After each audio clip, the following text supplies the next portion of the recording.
La Razón, el diario nacional de Bolivia. Se ha hablado muchísimo sobre la economía, se habla todos los días, hay muchas ideas que se manejan, que si vamos a tener problemas con la economía, que si es necesaria una devaluación, que si son necesarias mini devaluaciones. Bueno, se ha especulado mucho, se habla mucho y es un tema que preocupa a todos. Entonces, hemos querido tocar este tema en el programa con dos especialistas. Está con nosotros don Gabriel Loza, quien es economista. Bienvenido y muchísimas gracias por acudir a la invitación. Muchas gracias por la invitación. Y está con nosotros don Guillermo Pumont, quien es presidente de la Cámara de Exportadores de Bolivia. Bienvenido. Correcto. También, gracias. Por favor. Muchísimas gracias. Muchísimas gracias por su invitación. No, a usted por venir y poder aclarar todo esto. ¿Cuál es la verdadera situación de la economía en nuestro país? ¿Cuál es su salud? ¿Qué ha cambiado respecto, por ejemplo, a los años pasados? El 2004 parecía que estábamos en un auge económico. No sé si seguimos en esa posición. Todo dice que no. ¿Cuáles son las causas también de ese cambio? ¿Y cuánto puede durar esta etapa? Lo que ha cambiado es justo las condiciones internacionales, el contexto externo. Y eso es lo que nos ha afectado, porque no estamos en el, llamémosle, el entorno internacional hasta 2014, que era de auge de los precios de las exportaciones, sobre todo de petróleo y por ende del gas. Y ya desde medianos del 2014 sufrimos lo que se llama un shock externo, es decir, es lo que golpe. Usted ha utilizado como título en su libro, ¿no? Y eso es lo el que cambia, externo. eso es lo que ha cambiado, es un punto ya de inflexión que no es culpa, llamémosle, de la economía nacional, interna, sino del factor externo. Pero ahí lo que nos viene es que nuestra economía ha podido enfrentar y está con los datos del fondo a nivel internacional, CEPAL, con una de las tasas de crecimiento todavía más altas en América del Sur, que es nuestra región cercana. Y ahí es donde todavía estamos con un crecimiento, se habla entre 4 o 5%, comparado con economías que están, caso de Brasil, por supuesto, en recesión, otras economías con bajo crecimiento. Nuestra tasa de inflación es una estable. Macroeconómicamente ha resistido el impacto, pero lo que nos afecta es el sector externo. Afecta a nuestro sector exportador, afecta a nuestras reservas internacionales. Entonces, ese efecto es el que justamente nos preocupa, que disminuyan las reservas. Por lo tanto, ya no estamos en la etapa del auge, estamos en una fase de moderación del crecimiento y tenemos que moderar nuestros gastos, nuestras actitudes para enfrentar esa situación. ¿Usted diría que estamos en esa etapa de moderación o hay algo más? Bueno, yo siempre me resisto a hablar de crisis porque desde que nací Bolivia está en crisis. O sea, para mí es una constante la crisis en Bolivia. Pero después de 10 años muchas cosas han cambiado, muchas cosas han mejorado. Ciertamente siempre lo he reconocido de que hay una política económica que ha rendido frutos en términos macroeconómicos y que nos va a permitir afrontar este shock externo si es que no se prolonga más de 36 meses en mis estimaciones. Si se hace muy largo, esto va a ser muy complejo de manejar. El problema que considero yo que hay que tomar en cuenta es que en medio de todo este concierto de toma de decisiones, no se tomó de manera oportuna las decisiones de política pública que ayuden a amortiguar el impacto en sectores específicos o a nivel microeconómico. ¿Cuáles deberían ser esas? Como bueno, nosotros en nuestro sector desde hace 3 años, el 2013, hemos empezado la perorata, ¿no es cierto? Hay que trabajar el tema tributario, neutralidad impositiva y también el tema de incentivos tributarios, el tema laboral con una política laboral racional, el tema de acceso a mercados, porque no tenemos acuerdos comerciales ni acceso a mercados efectivos, el tema logístico, donde nuestra logística es 32% más cara que cualquier país vecino, y el tema de acceso a financiamiento, donde ciertamente una tasa de interés más barata es deseable, pero no es el único tema que define el acceso a financiamiento. Hay temas como plazos, que son muy cortos, hay temas como garantías, que no están suficientemente tratadas y legisladas, hay temas como periodos de gracia, que no se pueden otorgar o no se reciben, entonces hay una cantidad de otras cosas que también hay que asumir. Y esto no se asumió en su momento. Ahora, estar llorando sobre la leche derramada, nada. Siempre es un momento oportuno para construir una política pública que nos sirva para fortalecer el desarrollo industrial. Y por eso seguimos insistiendo en que no necesitamos ya espacios de diálogo, los hemos tenido, creo que ya nos hemos hablado, ya sabemos lo que necesitamos. Necesitamos sentarnos a la mesa y llegar a acuerdos y generar resultados en términos de política pública concreta. Porque una cosa que no hay que dejar de lado, el sector privado de un país es el reflejo de la política pública de ese país. Y 10 años después, ya no podemos seguirle echando la culpa a los anteriores. Ya hubo bastante tiempo para tomar las decisiones correctas. No se hizo, bueno, se hizo en parte, bueno, hay que mirar los siguientes 10 años para que el año 2025 no estemos con el mismo arrepentimiento. Le pido dos fortalezas de nuestra economía para afrontar este shock.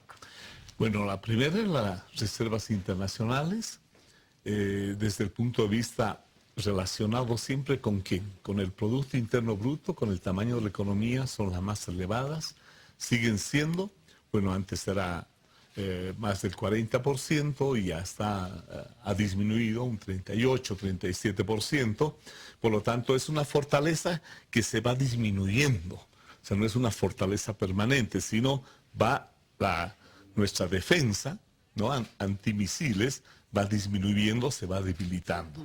Entonces, pero sigue siendo de los niveles más altos. ¿Y por qué se ha estado debilitando? Por la Nuestras caída de las reservas exportaciones, ha seguido las importaciones, entonces ha habido lo que se llama un déficit de la balanza de pagos, y ese déficit de balanza de pagos implica disminuir las reservas. Entonces, eso es lo que ha pasado. Pero el nivel sigue siendo alto. La segunda defensa ha sido lo que se llama los depósitos del sector público en el Banco Central. Es decir, no han utilizado plenamente los recursos que se le ha dado, y eso es un colchón fiscal que también va disminuyendo en la medida que las empresas públicas, sobre todo, hoy reciben créditos, pero ya no están, sus depósitos son menores, entonces se debilita. Hay un colchón que se denomina el de la informalidad. Siempre ha existido ese colchón, pero tampoco es un colchón que hay que, al sector informal, seguirlo también presionando, porque ya no va a haber más minibuses donde van a entrar. Entonces, de ahí que el sector formal, la inversión privada, la inversión pública es el motorcito de la economía, pero no le podemos exigir tanto que se nos pueda agotar, se nos puede calentar. Y la inversión privada yo recomiendo concretamente, y le digo aquí a Guillermo, el BDP y el FINPRO deben dar recursos a todas las empresas, no solo empresas públicas ni mixtas, a todas las empresas, no solo pequeñas, medianas y grandes. Sobre todo hay financiamiento para las exportaciones, financiamiento de comercio exterior o proyectos productivos. Tenemos una capacidad de financiamiento. El FINPRO fue construido por más de 1.200 millones de dólares y que tiene que dar para dinamizar la inversión privada. ¿Usted cree que esa debería ser una de las medidas, una de las políticas públicas? Incluso lo hemos llegado a plantear, ¿no? Pues nos han dicho claramente que el FINPRO solo financia emprendimientos de empresas públicas, ¿no? Claro, lo hace en condiciones donde quisiéramos participar. 15 años plazo, 1% de interés anual, sin garantía y 3 años de gracia a capital e intereses. Esa es pues la visión. Habría que compartirla, como dice Gabriel, con el sector privado, donde tenemos miles de gerentes y de personas listas para asumir responsabilidad sobre empresas y responsabilidad con su propio peculio, ¿no es cierto? Porque se generarán mecanismos donde uno también ponga una parte, tenemos que generar, la Cámara lo ha propuesto, la Confederación también, mecanismos para las famosas startups, el inicio de emprendimientos, la incubación de empresas, la aceleración de empresas, porque hay una cosa que es cierta. Bolivia va a crecer de la mano de dos cosas: empresas cada vez más grandes, más saludables, sostenibles en el tiempo, uno, y dos, de las exportaciones. porque son los volúmenes vinculados a las exportaciones, sea de manufacturas, superalimentos, o lo que sea, lo que justifica finalmente las inversiones en maquinaria, instalaciones, plantas, que una parte se destina al mercado local, y no es por un tema de, digamos, despectivo, sino porque el mercado local son solo 10 millones de habitantes. Si bien nuestra clase media ha crecido, y eso es positivo, su poder adquisitivo todavía es reducido incluso para justificar cierto tipo de inversiones de gran calado que se justifican en los mercados internacionales, ¿no? Le había pedido hace un momento que nos dé 2 fortalezas, ahora le pido 2 debilidades. La mayor debilidad es no reconocer que las cosas han cambiado. Ese para mí lo aplico en mi familia, en mi visión individual, y el olfato, que si no se tiene a veces, se tienen los indicadores de decir hay un punto de inflexión. Y ese punto de inflexión que nos da en una familia cuando disminuyen sus ingresos, significa decir cómo enfrentamos. Tampoco, ojo, hay que aplicar unas recetas que nos dan de bajar los gastos públicos, bajar la inversión, entonces con todo realmente nos vamos a ir abajo. Hay formas intermedias de ser más eficientes en el gasto, es decir, el dólar que estamos destinando a un préstamo, ¿por qué no lo hacemos que rinda $8 como exportación o como utilidad? ¿Por qué lo que tenemos 1.000 millones, lo que dice Guillermo, lo apalancamos? ¿Qué quiere decir? Yo pongo 100 millones y el sector privado tiene que poner otros 100 y con eso hacemos un préstamo de 200 millones para que sea para el sector exportador o sustituidor de alimentos. No hay que pensar solo en exportación, y yo estoy convencido que podemos sustituir importaciones que ahora se nos están viniendo de Argentina, Brasil, de alimentos, donde teníamos y tenemos ventajas comparativas nacionales en los productos de azúcar, arroz, toda esa agroindustria que tenemos que cuidarla porque hay que seguir sustituyendo importaciones y promover la producción nacional. Se ha hablado de combatir todo esto con esta situación, esta crisis, este shock, con inversión, mayor inversión. ¿Es posible hacer eso? ¿En qué sector tendríamos que invertir? ¿Cómo sería esa inversión? Bueno, hay un plan que ha presentado el gobierno para hasta el año 2020, donde dice dónde se va a invertir, pero ese es el esfuerzo público, porque hay que ver cuál es el esfuerzo privado nacional y privado extranjero, para que mi platita la pueda multiplicar por 2 o por 3. Hoy se hace lo que se llama alianzas públicas privadas, se hace en inversiones inclusive en infraestructura. Ese concepto más amplio de decir, no podemos exigir solo a la inversión pública, que es un motor, sino hagamos participar a la inversión extranjera y a la inversión nacional. No, pero esos espacios están seriamente restringidos, ¿no? El sector privado el año pasado invirtió 3.800 millones de dólares. Es 45% de la inversión total del país. El presupuesto del año pasado era 8.000, pero se ha ejecutado una parte menor, ¿no es cierto? Entonces, la realidad es que hay un compromiso realmente muy fuerte del sector privado nacional con el país, pese a que el año 2015 era un año a la baja, ¿no? Y seguiremos haciendo los esfuerzos, pero está claro que hay que generar un entorno, por ejemplo, para facilitar la sustitución de importaciones, por ejemplo. ¿Qué está pasando? ¿Por qué nos llega aceite argentino tan barato? Y es porque los argentinos han devaluado como salvajes, ¿no es cierto?, muy fuerte, y nos han generado un desequilibrio donde realmente ante la política monetaria que nosotros conocemos, tiene sus razones, ¿no es cierto?, estamos pues inundados de productos argentinos, de productos brasileros. Al mismo tiempo que eso ocurre, tampoco hacemos nada en los otros frentes, o sea, no estamos mejorando nuestras condiciones de acceso a financiamiento. Los problemas tributarios son muy profundos, no solo para los exportadores, tenemos una demora de 4 o 5 años en la devolución impositiva. Lo que ustedes como ciudadanos normales recuperan cada fin de mes. Nosotros esperamos 5 años para ver si nos devuelven, porque además una serie de abusos, de problemas con impuestos nacionales. Entonces todo ese entorno no se define. Lo charlamos, lo dialogamos, lo discutimos. Ahora estamos con mesas con impuestos nacionales. pero se avanza muy, muy lentamente en un entorno mundial que hace 3 años ya demandaba medidas muy rápidas y oportunas. Y ahora, cuando hay que aprovechar justamente la crisis para tomar el impulso, para aprovechar otra vez la mejora, otra vez nos estamos tomando todo el periodo de crisis en tomar las decisiones. Es decir, en algún momento hay que finalmente decir, bueno, oye, no es posible. El Estado tiene la plata y puede invertir, puede hacer muchas empresas. Pero ¿cuántas empresas puede hacer? ¿Cuántas empresas pueden terminar administrando? Nosotros en el sector privado somos millones de emprendedores en Bolivia. Ahorita, no estoy hablando, sector empresarial es enorme.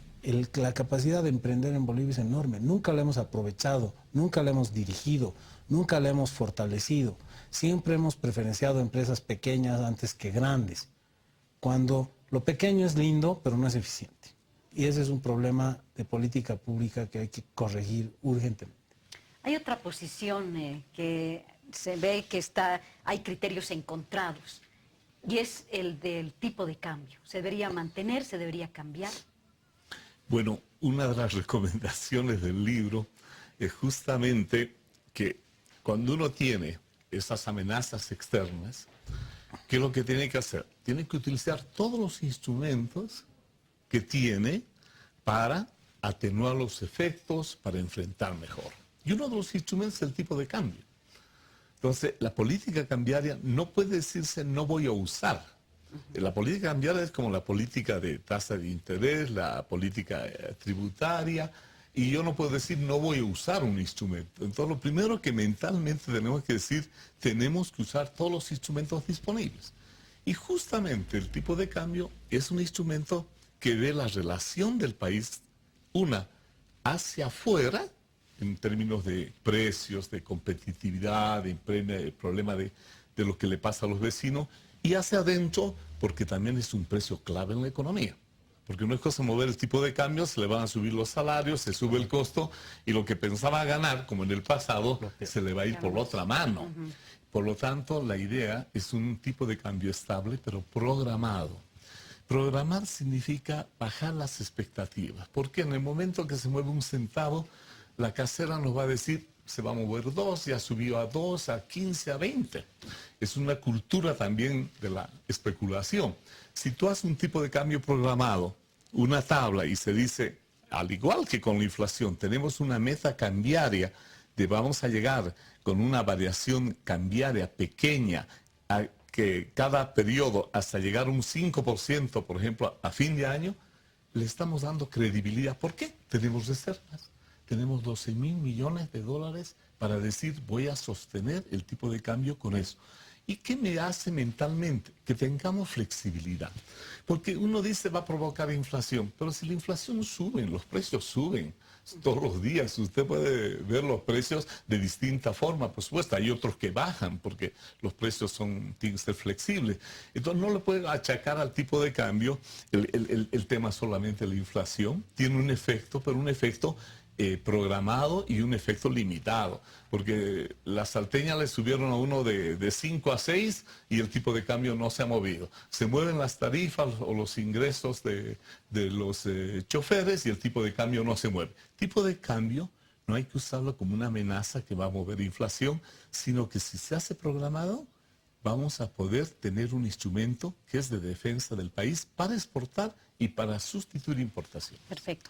Solo para terminar y breve, el aumento salarial. ¿Cuáles son las consecuencias inmediatas que usted ve y las consecuencias a mediano plazo? Un elemento más que se suma al shock. El shock externo, ahora es shock interno. Ciertamente nosotros como exportadores hemos mencionado que el aumento debería ser 0. ¿Por qué? Porque la política salarial debe basarse en la productividad. La productividad del país es baja y es tiempo de que los bolivianos empecemos a mirar nuestro salario por cuánto nos esforzamos y no solo por año que transcurre cuánto va a incrementar. Les agradezco muchísimo el haber estado aquí y bueno, traer estos criterios que de alguna manera van a orientarnos y también, tomaremos posición frente a lo que ustedes nos han informado. Muchísimas gracias. Gracias a ti por la entrevista. Nos despedimos con piedra, papel y tinta hasta la próxima semana. Les invito este largo fin de semana a disfrutar de lo que trae La Razón, con tendencias, escape, el financiero, animal político y el informe especial. Muchísimas gracias, muy buen fin de semana, feliz 1 de mayo.